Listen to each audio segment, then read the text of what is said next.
Então vamos chamar já agora, para dirigir, a partir deste momento, o nosso encontro, o querido Marcelo Terto, que vai... Mário Neto?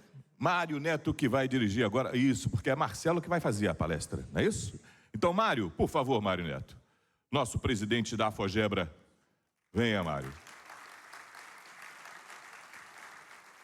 Bem-vindo, presidente, venha para cá, aí daqui você já chama aquele filmezinho, é aquela sequência.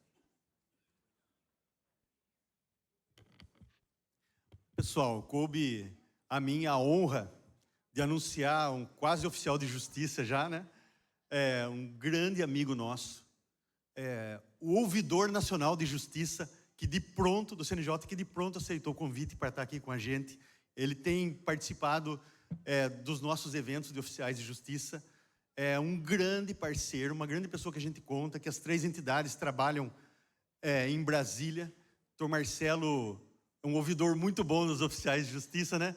Então, para apresentar o Dr. Marcelo, a gente vai ver um vídeo agora. E nosso agradecimento, Dr. Marcelo, que não tem preço, essa disponibilidade que o senhor coloca, toda a sua competência, toda a sua ajuda, junto a gente lá no CNJ, o senhor defendendo nossas causas, ajudando a valorizar a categoria. Muito obrigado de coração pelo convite, por você estar aqui com os oficiais de justiça, que já é quase um deles, o senhor tem participado muito da nossa vida.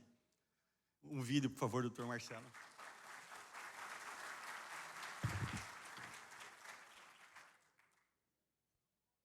Damos as boas-vindas ao Dr. Marcelo Terto, atualmente membro do Conselho Nacional de Justiça, CNJ, também procurador do Estado de Goiás e advogado licenciado com especialização em Direito Público, Civil e Processual Civil. Sua renomada formação acadêmica, iniciando-se no Centro de Ensino Unificado de Brasília, com pós-graduações na Fundação Escola Superior do Ministério Público do Distrito Federal e Territórios, Universidade Cândido Mendes e IDDE, em Belo Horizonte, além de uma especialização em advocacia pública na prestigiada Universidade de Coimbra, em Portugal. Sua especialidade abrange não apenas o campo teórico, mas também uma prática jurídica sólida e uma visão crítica sobre os desafios e as transformações no cenário jurídico brasileiro. Ao longo de sua carreira, Dr. Marcelo Terto tem se destacado por sua atuação em prol do fortalecimento das instituições públicas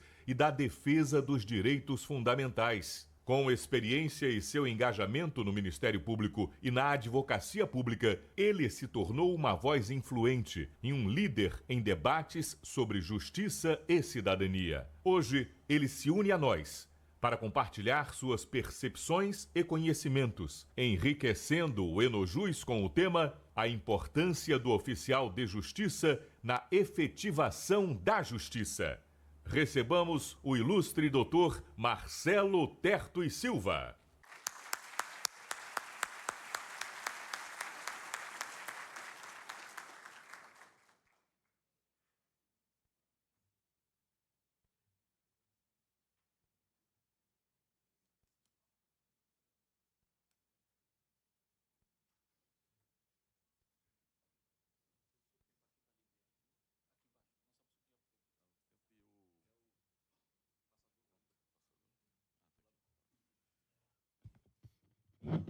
Bom dia a todas e a todos.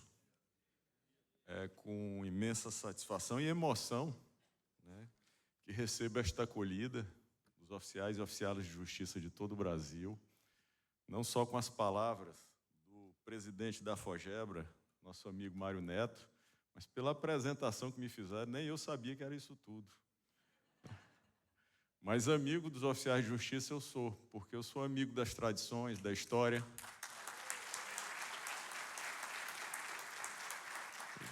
E da instituição que tem por trás de cada função de Estado. Então, eu sou contra essa política de passar a borracha na história, né?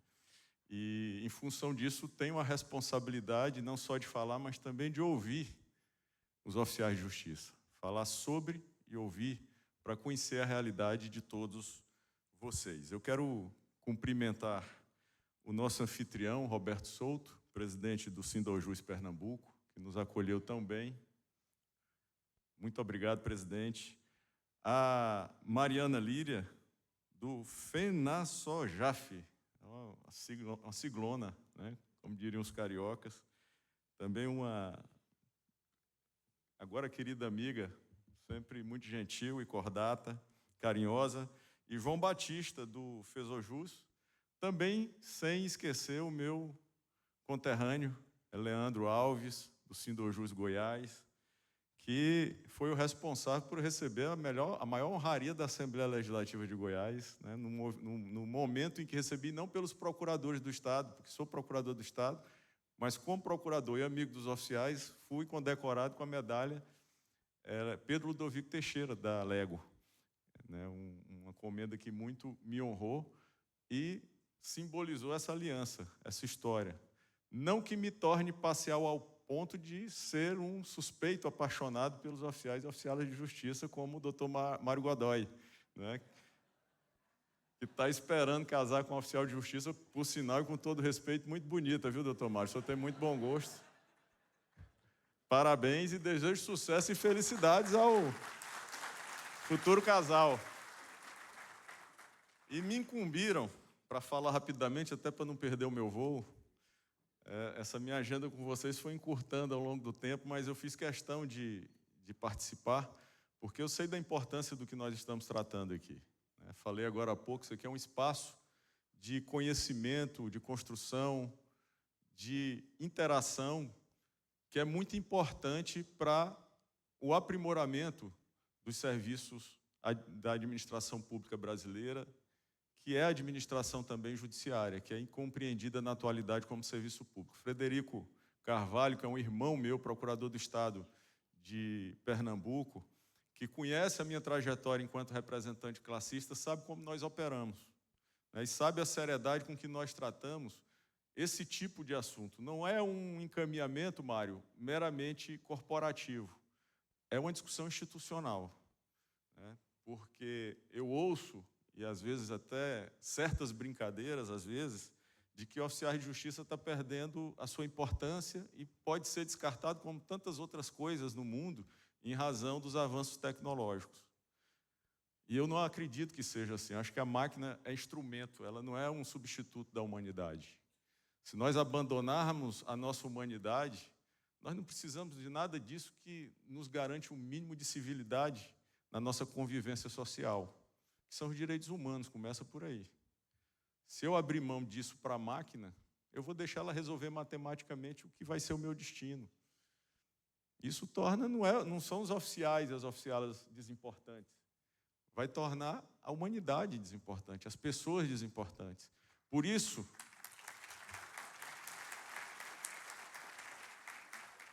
que quando me desafiaram a enfrentar esse tema, a importância do oficial de justiça na efetivação da justiça, eu me preocupei em trazer um pouco do contexto.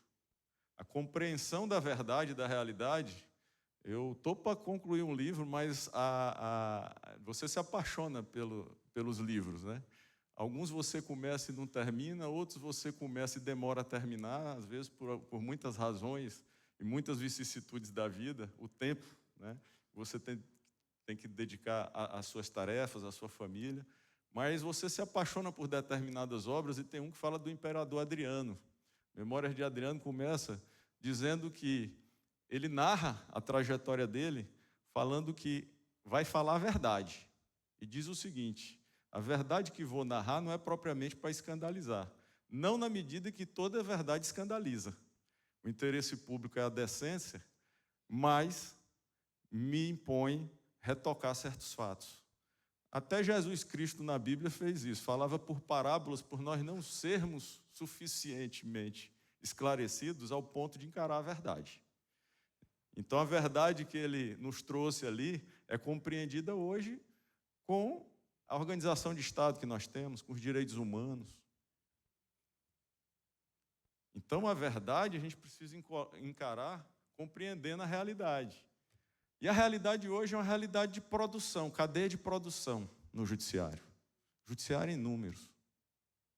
Eu não sei se isso é suficiente para tornar o destinatário do serviço de vocês, dos magistrados, dos servidores em geral do Poder Judiciário, satisfatórios para os seus destinatários. São as pessoas. Não sei se os números, Leandro, vão resolver isso.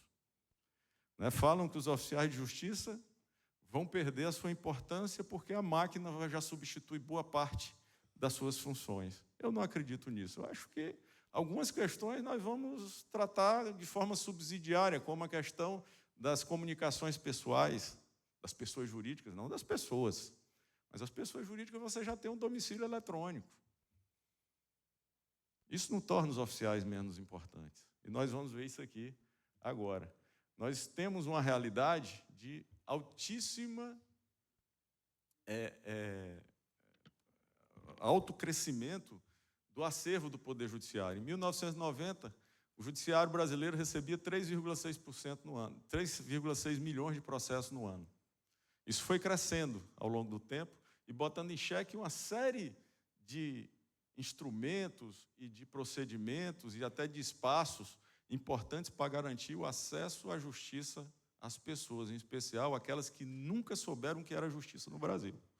Pobre só teve acesso à justiça no Brasil depois de 1988, quando nós criamos, por exemplo, o sistema de juizados especiais.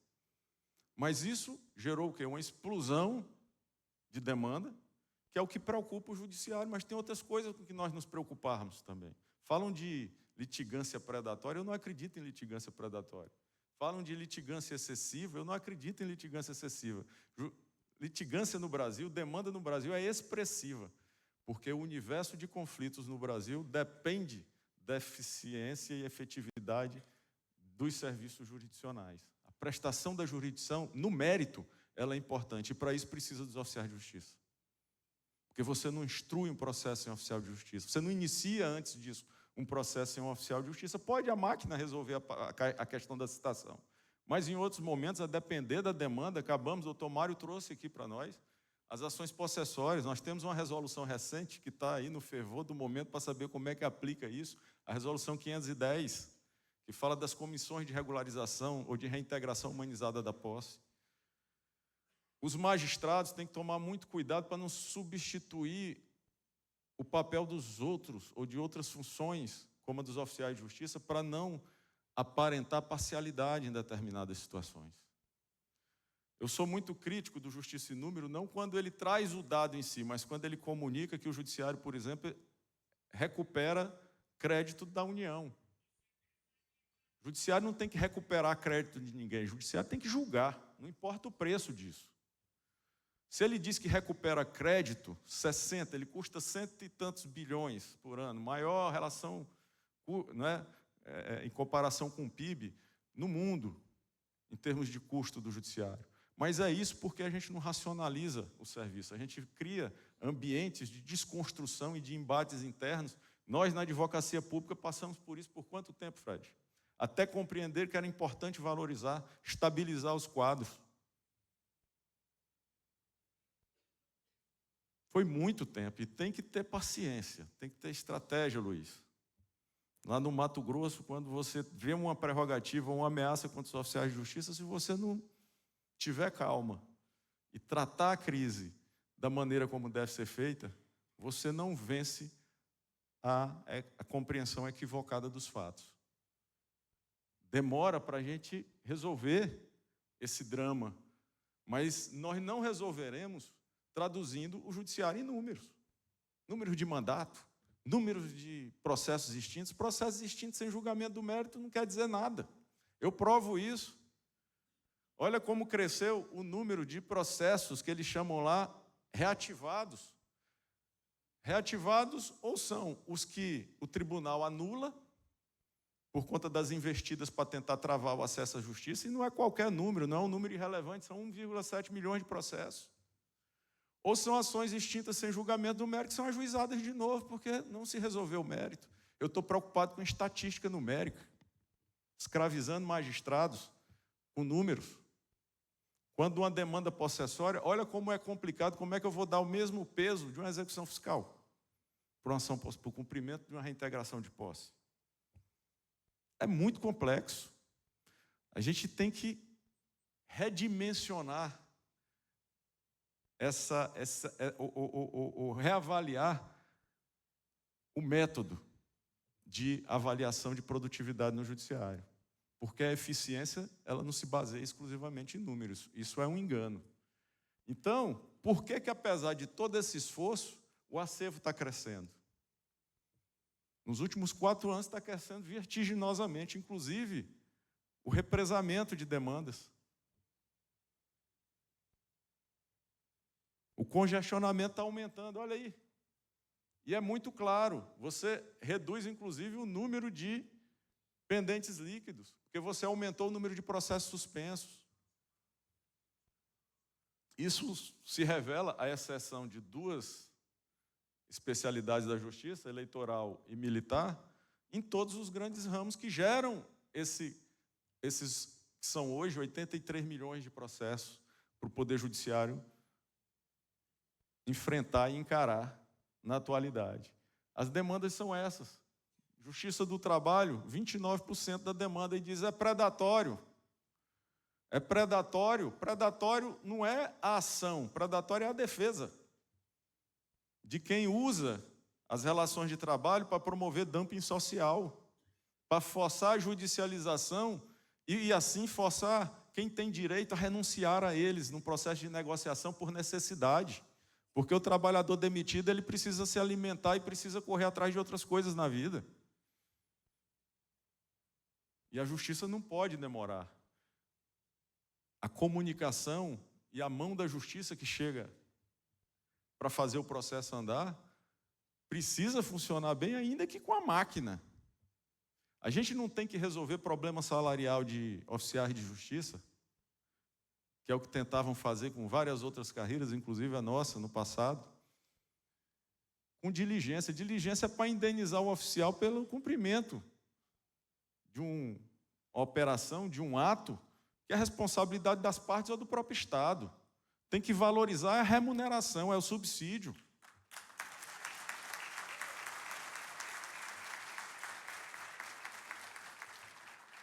Para cuidar disso aí, execuções fiscais. Nós apavoramos o sistema recentemente, aprovando a resolução 547. Eu participei do grupo de trabalho também, agora de 2024, para extinguir execuções fiscais de baixo valor, abaixo de R$10 mil. Só que as pessoas dizem o seguinte: o CNJ legislou, criou uma alçada, vai extinguir todas as execuções abaixo de R$10 mil. Não é isso que está lá na resolução. Eu disse, primeiro a gente precisa compreender direito o que é uma diretriz, o que é uma política judiciária nacional. Não é isso que está lá. O que o Supremo disse, olha, não há interesse processual, isso tem tudo, olha, tudo foi preparado para que essa resolução fosse validada, seja em que instância do judiciário fosse. Há uma tese, um tema de repercussão geral aprovado pelo Supremo, dizendo o seguinte: abaixo de R$10 mil, porque chegou ao Supremo Tribunal Federal uma execução fiscal de R$536. O processo para chegar ao Supremo Tribunal Federal, vocês acham que custou quanto? Liguei aqui, me apavorei. Isso é a ideia que se tem de relação custo-benefício de um processo, ou seja, isso tem que ser calculado antes em termos de risco e relação custo-oportunidade pela administração tributária, não é pelo judiciário. Isso é uma irresponsabilidade fiscal. Tocar uma execução de R$536, acionar um oficial de justiça por uma execução de R$536, às vezes a gente não precisa de uma enormidade de quadro para cuidar da demanda, a gente precisa só racionalizar, para encarar essa verdade. E nós estamos funcionando, olha só, o número de execuções fiscais extintas do ano passado para cá já aumentou em mais de 1 milhão. E nós não extinguimos todas. Porque nem o gerenciamento desse acervo a gente dá conta, por dentro ou por fora do judiciário. Demora para surtir o efeito. O município de Fortaleza aprovou uma lei que vai extinguir mais de 80% das ações dele e vai impedir que se ajuize outros 80% do acervo de ativos, da dívida ativa dele. O município de Fortaleza. Por quê? Ele estabeleceu uma alçada de R$50 mil. A advocacia pública, a procuradoria do município de Fortaleza disse o seguinte: vou chamar a responsabilidade para mim, vou matar aqui. Porque o que eu não resolver no protesto, de baixo valor, ou de crédito garantido como IPTU, como é que a gente não consegue executar? É um crédito super preferencial com garantia real. que é que justifica? Olha, 36% desses 83 milhões de processos que tramitam na justiça brasileira hoje são execuções fiscais. A maior parte delas municipais. Então eu digo, não se apavore, vamos renunciar à receita. Não é renunciar à receita, me prove que você está fora da curva. Me prove que você está fora da curva. Que você recupera com a execução fiscal mais do que é o parâmetro nacional de quando está bom ser 2%. A justiça é muito cara, a administração tributária é muito cara, a procuradoria é muito cara, os oficiais de justiça têm que ser valorizados e têm que ter um valor condigno em termos de custo. Então eu não posso manter essa cultura, né, de banalizar o acesso à justiça por um grande litigante que é o Estado. Isso que tem que mudar. Nós não temos que sacrificar ninguém para isso. Você não renuncia, mude, não aposte mais em modelos falidos. Hoje o Código de Processo Civil em execução de título extrajudicial é melhor do que a Lei de Execuções Fiscais. Digam para mim que seja diferente. Não é. Nesse cenário, como é que eu equilibro esses três valores? Eu estou chegando ao ponto de comprar a narrativa de grandes litigantes, esses os réus agora. Os grandes litigantes. Bancos com empréstimos consignados, previdência social. Eu estou sacrificando o acesso à justiça em nome de uma razoável duração do processo e de uma eficiência que não garante o primeiro valor, que é o que precede todos eles, acesso à justiça. Até nos países mais capitalistas do mundo, o acesso à justiça é um direito fundamental. Os outros são instrumentais. Eles são garantias, eles não são direito. O acesso à justiça é garantido pela razoável duração do processo e a eficiência. Os dois aliados não podem liquidar o primeiro. Então, na dúvida, garanta o acesso à jurisdição. Confira, preste a jurisdição, entregue o mérito, de alguma maneira. Ah, mas são muitos processos, não interessa. A justiça tem que dar conta da demanda, ela não tem que se guiar por uma relação custo-benefício assim, de ordem meramente econômica. A análise econômica é para avaliar e acompanhar o comportamento dos agentes econômicos no processo, por exemplo. Por que a gente não muda e não reduz o litígio e ele está aumentando apesar de toda essa resistência que está havendo, dessas extinções de execuções fiscais? Porque a gente não muda a cultura fora do judiciário. Falava com o Leandro outro dia, Leandro, não é tocar a ficha em cima de um acervo em que você tem 90% de créditos podres. Porque isso vão botar no colo dos oficiais de justiça uma armadilha. Vão jogar vocês dentro de uma gaiola. Porque você se responsabiliza por um resultado que é impossível de alcançar. Ah, vou melhorar a performance do judiciário com inteligência. Inteligência se eu reconhecer que o problema está fora, que eu não consigo mudar o comportamento dos agentes econômicos, de quem está fora, Estado, grandes litigantes. E o povo se lascando lá na base, porque botam tudo na conta dos vulneráveis. E eu digo isso por quê? Porque a gente tem que fazer esse confrontamento. A gente vive hoje diante desses paradoxos. A gente quer uma cultura de consenso dentro do judiciário, enquanto fora é adversarial. Não muda. A gente quer implementar a inovação tecnológica, esquecendo que para legitimar a incorporação de quaisquer delas, é preciso tempo e legitimidade com inovações normativas, nas instâncias competentes, que muitas das vezes não é o CNJ. E é preciso também fazer essa relação. Redefinição de papéis não é liquidação de papéis. Não é apagar funções de Estado. Não é apagar, jamais. Tecnologia é para impulsionar, é para ajudar. O que a gente tem hoje de inovação, nós incorporamos isso tudo, não é de hoje. Já tem tempo. E não funciona. Não funciona por quê? Isso não melhorou de forma absoluta. No plano das execuções fiscais, por exemplo, a performance da recuperação de créditos tributários não melhorou. A gente não gere bem essas ferramentas. A gente não consegue garantir o potencial que elas têm para ajudar o bom funcionamento do Poder Judiciário. Por quê? Porque quem se alimenta do caos está bem. Quando você impede o pequeno de progredir, de acessar o judiciário, os grandes, inclusive quem frauda, abusa do direito do processo, está lá na frente, fazendo outras coisas.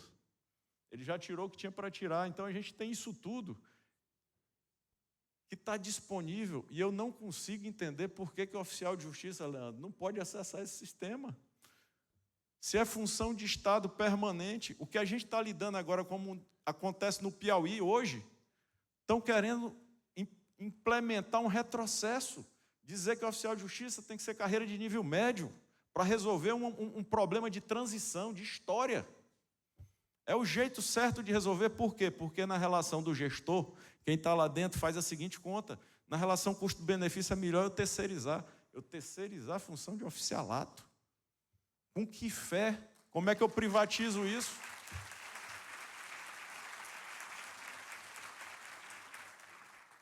E eu mudo a lei para dizer que daqui para frente pode ser novamente nível médio, para desvalorizar em vez de valorizar. Eu não consigo compreender esse tipo de solução, eu não vejo inteligência nisso. Não consigo ver, sinceramente. E eu não tenho esse nível de desconfiança porque eu acho o seguinte: quem frauda o processo, quem pratica corrupção, quem acessa isso para praticar crime, sendo oficial de justiça ou qualquer outro servidor público, e aqui eu incluo todos, inclusive magistrados, defensores, membros do Ministério Público, advogados públicos, tem que ser punido. E todos esses sistemas, quem acessa deixa rastro. Eu prefiro, ter essa digital do que deixar tudo solto, sem controle. Então vamos testar, para poder melhorar a performance a partir do aproveitamento desses recursos. Tá? E onde encaixar? Os senhores e as senhoras, vocês estão na Bíblia. Eu encontrei pelo menos umas 3 citações de oficial de justiça na Bíblia. Não é todo juiz que é macho o suficiente para ir lá peitar a parte, não. O doutor Mário falou, vocês saem de casa, a única certeza que vocês têm é de sair, o perigo quem corre são vocês, em nome da justiça. Eu vou pagar 1.000, 5.000 reais de salário para isso? Eu sou tão menor, essa função é tão menor do que a de quem dá a ordem. Então a gente tem que botar as coisas nos devidos lugares. As funções tradicionais são essas. Elas têm que ser remoduladas, conformadas, adaptadas e adequadas ao tempo? Sim. Você não vai precisar gastar tanta ficha, tanta energia no oficialato para fazer comunicação processual. Não precisa mais. Isso não quer dizer que tem que acabar. Eu falo para quem representa vocês, às vezes, a gente tem que sair do lugar comum, que é o que se está fazendo hoje, tentando vender uma ideia diferente. Não é um produto novo, mas é um produto remodelado, porque até com carro, com tecnologia, se faz isso todo dia.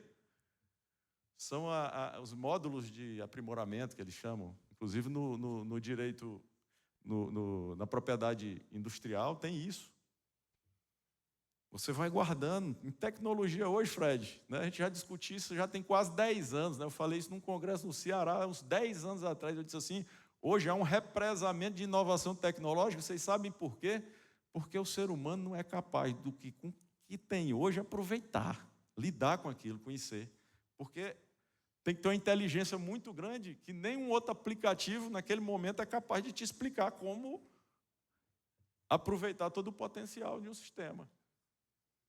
Então, nós não estamos pedindo para mudar esses elementos estruturais, essas características fundamentais da função de oficialato. Vai continuar supletivo, porque ela cumpre ordem de juiz. Ninguém tá propondo transformar um oficial de justiça em magistrado. Está propondo oferecer condições melhores para vocês executarem melhor o papel de vocês. É uma atividade externa? Não necessariamente, é onde tem que se reformular. Às vezes, em centros de inteligência, você consegue adequar melhor determinadas funções do oficialato de justiça. Limitação legal vai permanecer. Às vezes até mais obedientes à lei do que a própria magistratura, como está acontecendo hoje com o ativismo. Fé pública ninguém pode tirar de vocês. Eu não vou transferir fé pública jamais para uma máquina. Porque a gente sabe o que a inteligência artificial é capaz de fazer. Até racista ela é capaz de ser. E ela tem que ser sindicável. Ela tem que ser transparente. Está numa resolução 332 e a gente não aplica. Eu falo, vai implementar inteligência artificial no tribunal, chama todo mundo, inclusive os oficiais, mas chama a advocacia também, que é quem vai pagar o preço. A formulação, a elaboração dessa inteligência artificial, ela tem que ser francamente aberta, para a gente saber o que é a base modular desses algoritmos. Como eles surgiram, quem fez, com que propósito. Porque quem fez é um ser humano que está por trás daquilo ali. E ele impregna o sistema com seus vícios. E às vezes isso leva a máquina a aprender mal e aplicar mal e atingir outro propósito que não aquele que seja o interesse público. Fé pública. Isso aqui vai ter que estar sempre na mão de um ser humano. Alguém que vai lá e apertar o botão. E redimensionar isso também, né? Essas questões de maior especialização operacional, essas relações que fazem nas funções de vocês, nós vamos ter que incorporar umas coisinhas novas aí. Pelo menos tem que lutar para isso, né? Porque eu não sei o que é que eu fiz, eu estou indo para frente em vez de ir para trás. Deixa eu voltar aqui. Né? Porque eu preciso de um oficial de justiça como vocês estão apresentando hoje. Pode não ser exatamente o que se desenha, que é a história do oficial como agente de inteligência e execução do Poder Judiciário.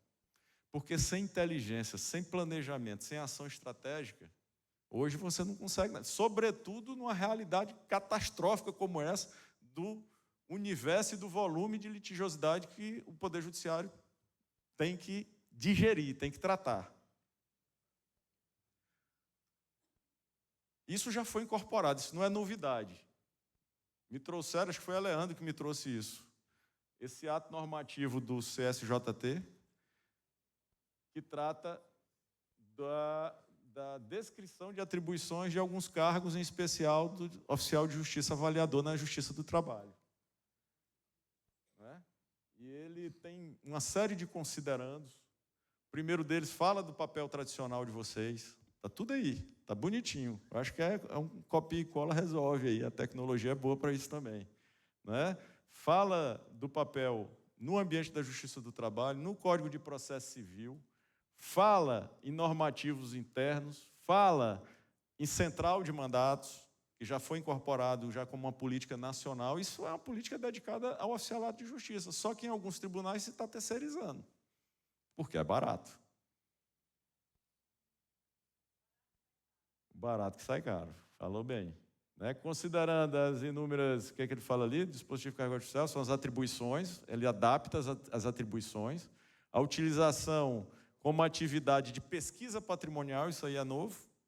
Né? Você não vai lá, alguém pesquisa para você cumprir, quer aproveitar a força de vocês num trabalho interno para quando o trabalho externo for necessário, ser preciso, né? Atingir o alvo. Os princípios, aqueles todos que falei, e os princípios da administração pública. Está lá, efetividade, celeridade, etc. Fala de democratização do processo, eles ouviram a federação. A presidente Mariana pode confirmar isso. Ouviram, porque, e eu digo que requerimento de vocês está lá. Isso contou com a participação de vocês. Sabe por quê? Porque se não houver um engajamento, um espírito de engajamento da equipe, não adianta. Você vai liderar como? E altera as atribuições para incluir pesquisa e constrição informatizada de patrimônio. Fala de realidade de inteligência processual, de tecnologia, de tudo. A gente tem que saber se está funcionando lá. Se está funcionando para copiar. Se não está funcionando, entender por quê e melhorar. Porque não tem que acabar por conta disso. Né? Porque, às vezes, não é culpa de vocês, é culpa do orçamento, é alguma dificuldade de gestão, né? Mais de cima, no plano de supervisão ou de direção mesmo. E o laboratório do TJ Goiás, que um dos juízes de execução fiscal, doutor André Lacerda, e o presidente Eleandro também me trouxeram recentemente, que eu acho que é uma ideia interessante, eu só tenho algumas preocupações. Por quê? Primeiro, ela foi restrita, nesse primeiro momento, a execuções fiscais. Eu digo da armadilha, cuidado. Porque se der errado, vão tentar botar na conta de vocês. Isso não é fácil de resolver. Por quê? Porque são 3 varas, não é isso? A primeira e quinta vara da Fazenda Pública Municipal e uma estadual. A estadual eu acho que é mais fácil de administrar, porque o Estado de Goiás, inclusive, acabou de aprovar a lei do Quita Goiás, né? O Quita, né? Que é uma lei, é uma proposta de transação tributária em diversas frentes, né? Até em pequeno, o Quita Goiás, o nome do programa, de iniciativa da Procuradoria-Geral do Estado, com aprovação do governador, que chamou todos os setores da sociedade goiana, tanto sociais como econômicos interessados, que participaram efetivamente do ato que encaminhou o ofício-mensagem com o projeto. Tanto que foi aprovado em pouco mais de uma semana, na Assembleia Legislativa. Isso me preocupa, sendo restrito a esse universo, por quê? Porque eu vejo ali que fala de caráter suplementar, né? Ele fala em preferencialmente depois de exauridas as diligências de rotina. Eu disse, você tem que pensar e planejar antes, não depois. Está errado, eu acho que a gente está subvertendo a ordem lógica das coisas. O caráter facultativo. Se é facultativo, perfeito, eu não vejo problema nenhum.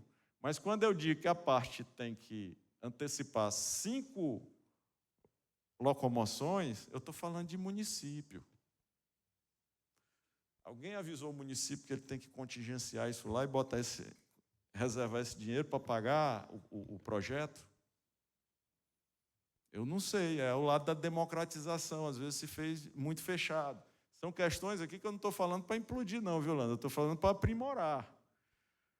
É um caráter cumulativo e experimental. Eu disse, será que tem que ser cumulativo? Cumulativo eu falo porque não isenta o oficial das atribuições corriqueiras, nas outras frentes que ele tem, cumprimento de mandato.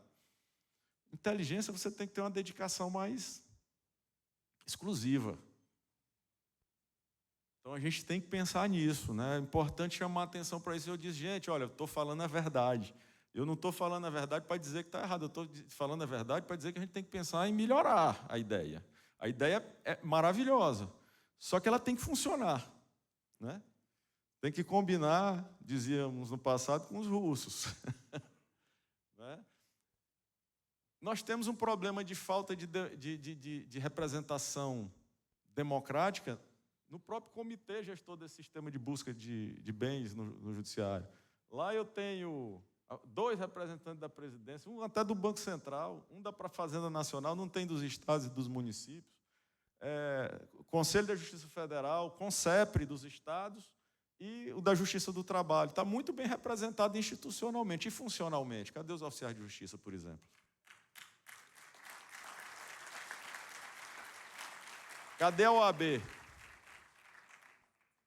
Entendeu? Mas isso aí não é que dificulte, é o que legitima, é o que faz dar certo. É falar e ouvir. É o que nós estamos fazendo aqui. E no mais, eu vou para a Bíblia. Salvação a gente tem, porque é pela esperança que estamos salvos. Quem disse isso foi Paulo, não fui eu. Eu chego até a me emocionar porque eu acho que apagaram, imaginando que eu errei. Pode até voltar aí o slide, porque eu saí. É só para eu fazer uma relaçãozinha aqui, senão vai ficar feio o desfecho. Até eu já estava pronto para chorar aqui, vocês perceberam? Tem como voltar? Se eu apertar, volta? Voltou. Depois daqui, tinha uma página em branco. Tiraram achando que eu tinha errado, deixado o slide em branco. Mas é porque Eu fiz questão de simbolizar que não sou eu que vou dar essas respostas. A gente precisa de vocês para escrever essa parte da nossa história que é o futuro. E passa por hoje. Era uma página em branco, gente. Eu não tenho a fórmula, a receita pronta. Eu acho que a gente tem que conversar, dialogar, interagir. Uma solução fechada no próprio judiciário não vai resolver o problema e a paz de ninguém. Dizer que os oficiais de justiça têm que ser nível médio é andar para trás, é retroceder. Quando se fala de inteligência, se fala de progresso. A minha proposta é progressista, e não é nesse sentido ideológico de partido A ou B, vermelho, azul, absolutamente. É de progresso, propriamente dito. De coisas que funcionam, que são bem geridas, bem administradas, bem planejadas, bem executadas e alcançam resultados. Olha aí a página, está aí. Apareceu a Margarida. Eu não errei, está para ser escrito. Mas a gente não vai escrever isso unilateralmente, só pela cúpula ou só pela base. A gente vai escrever pelo meio, onde todo mundo se encontra e ajuda a escrever a história junto. E não é desvalorizando o oficial de justiça, uma função bíblica. Respeito, que senão até Deus castiga. Respeitem, porque trazer para nível médio uma função que tem que incorporar o papel de inteligência na execução de mandatos, isso tudo que nós falamos, jogar para quem não tem formação, conhecimento suficiente, seja em que área for, em especial em TI, em engenharia, em direito, é caminhar para trás. E para caminhar para frente, para dar passo, para a gente ir naquele destino lá, né, como dizia o uruguaio, meu Deus, agora... Ai, meu Deus. Esqueci o nome do autor.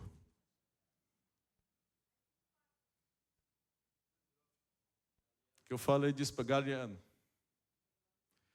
Como diria Galeano, é o seguinte: olha, a esperança, eu vou incorporar pelo lado da esperança porque eu trouxe a Bíblia. É uma caminhada que nunca termina, ela está sempre lá na frente, e a cada passo que a gente dá para frente, ela se afasta, porque é assim que caminha a humanidade. E eu não quero parar de caminhar. E não quero ver a vida pelo retrovisor, pelo que estava errado no passado, e eu quero validar no presente, absolutamente. Eu quero ver vocês tão felizes quanto eu sou, enquanto procurador do Estado, tão valorizados quanto merece ser qualquer bom profissional que serve ao Estado e que é um bom servidor público para o bem de toda a sociedade. Firmes na luta, com esperança, tenho certeza que vocês vão vencer. Muito obrigado a todos e a todas.